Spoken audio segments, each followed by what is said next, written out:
नमस्ते। कभी ऐसा महसूस हुआ है कि काम पर हर वक्त मौजूद रहना ही सफलता की निशानी है?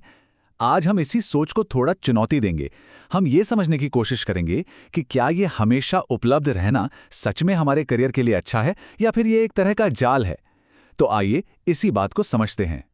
तो सोचने वाली बात यह है कि हर ईमेल, हर मैसेज का फौरन जवाब देने की जो आदत है, क्या वो सच में हमारे करियर को फायदा पहुंचा रही है या फिर हमें पता भी नहीं और वो उसे नुकसान पहुंचा रही है। देखिए, हम सब ना अक्सर एक जाल में फंस जाते हैं। हमें लगता है कि फटाफट रिप्लाई करना मतलब हम बहुत जिम्मेदार हैं, बहुत प्रोफेशनल हैं। पर असल में हो क्या रहा है? हम अनजाने में अपने साथ काम करने वालों को ये सिखा रहे हैं कि वो हमें कभी भी किसी भी वक्त टोक सकते हैं। नतीजा, हमारा फोकस टूटता है, हमारा ध्यान बढ़ता है। ये जो ऑलवेज ऑन रहने का जाल है ना, ये सिर्फ हमारा ध्यान नहीं भटकाता, ये धीरे धीरे हमारे काम करने के तरीके को ही बदल देता है। ये एक ऐसी आदत बन जाती है जो हमारे काम की क्वालिटी को अंदर ही अंदर कम करती रहती है। और कमाल की बात यह है कि हमें इसका अंदाजा तक नहीं होता। बात थोड़ी कड़वी है, लेकिन सच है कि हर वक्त मौजूद रहने से हमारे अपने समय की कीमत घट जाती है। सोचिए ना, जो चीज़ जितनी आसानी से मिलती है उसकी कद्र उतनी ही कम होती है। असली पेशेवर सम्मान तब मिलता है जब समय और ध्यान को एक कीमती चीज़ की तरह संभाला जाता है, उसकी रक्षा की जाती है। तो चलिए थोड़ा और गहराई में उतरते हैं और देखते हैं कि फौरन जवाब देने की ये जो दौड़ है, इसकी असली कीमत हम क्या चुका रहे हैं। इसके असल में ठोस नुकसान क्या क्या हैं। सबसे पहला और शायद सबसे बड़ा नुकसान हमारी सोच का उथला हो जाना। जब बार बार कोई टोकता है, काम के बीच में कोई मैसेज आ जाता है, तो वो गहरी सोच, वो डीप फोकस तो आ ही नहीं पाता जो किसी भी बड़े जरूरी काम के लिए चाहिए होता है। नतीजा ये होता है कि हमारा काम बस सतह पर ही रह जाता है। फिर दूसरा असर ये होता है कि हमारा बर्ताव ना वो रिएक्टिव हो जाता है। मतलब हम बस दूसरों की मांगों का जवाब देते रह जाते हैं। हमारी प्राथमिकताएं, हमारा शेड्यूल, सब कुछ दूसरे तय करने लगते हैं। हम नहीं। हम अपने दिन के मालिक नहीं रहते। और इन सबका नतीजा क्या होता है? बर्नआउट। जब दिमाग को शांत होकर सोचने का, फोकस करने का मौका ही नहीं मिलेगा, तो इंसान मानसिक और शारीरिक दोनों तरह से थककर चूर हो ही जाएगा। इसका असर फिर काम पर भी पड़ता है और निजी जिंदगी पर भी।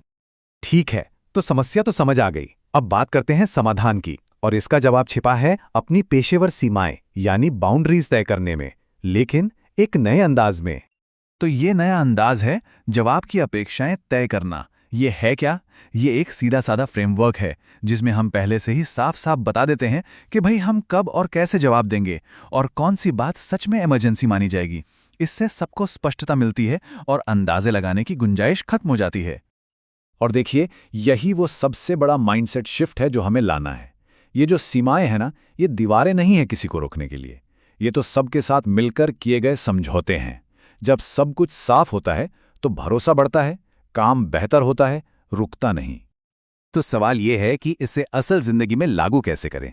चलिए, इसके लिए एक बहुत ही आसान 4 स्टेप की गाइड देखते हैं। देखिए, इसके 4 बहुत आसान से कदम हैं। सबसे पहले तो परिभाषित करें। तय कर लीजिए कि आप कब जवाब देंगे और आपके लिए इमरजेंसी का मतलब क्या है। फिर दूसरा कदम, संवाद करें।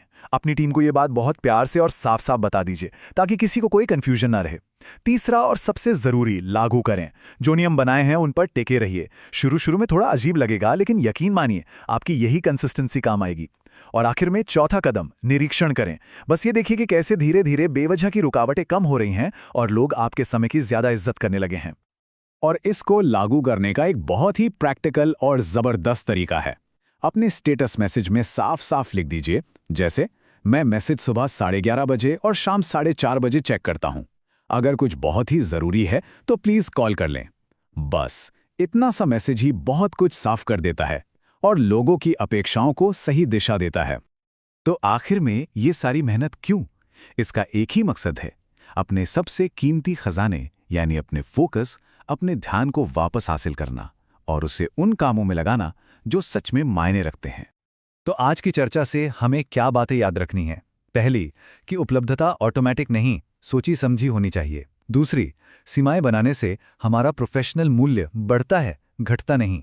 तीसरी, जब चीजें साफ होती हैं तो बेवजह की अर्जेंसी और टकराव खत्म हो जाते हैं। और चौथी, लगातार अपने नियमों पर टिके रहने से ही लोग हमारे समय का सम्मान करना सीखते हैं।